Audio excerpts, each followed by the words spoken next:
गीत सङ्गीत भनेको चाहिँ एउटा सुख दुःखको साथी पनि हो फुपू।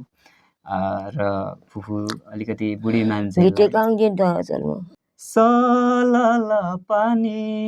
बगेर झर्यो दुई खोला दोभान बैसैमा छँदा माया लगाइराख ढल्केला जोभाना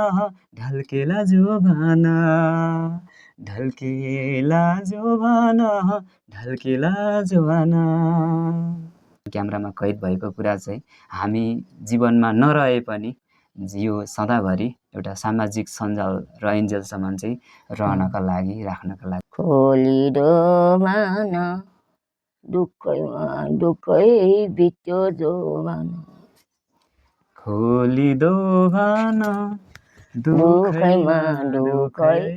बित्यो जोभान 96 सालमा तपाईँको जन्म भयो अहिले यो अवस्थासम्म आइसक्नु भयो जिन्दगी चाहिँ हजुरलाई कस्तो लाग्छ जीवन चाहिँ के होला जस्तो लाग्छ अब जीवन अब हिंड्छ जस्तो लाग्छ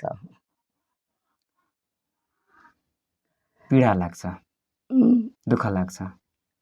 दुःख मान्नु हुँदैन फुपू हाम्रो मानवको जीवन भनेको सङ्घर्ष दुःख र एउटा वेदनासँग बगेको हुन्छ जस्तो परिस्थितिमा पनि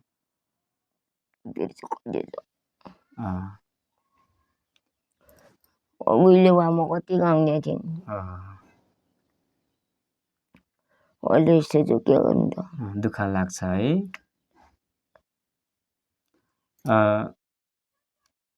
रुनु हुँदैन फुपू अब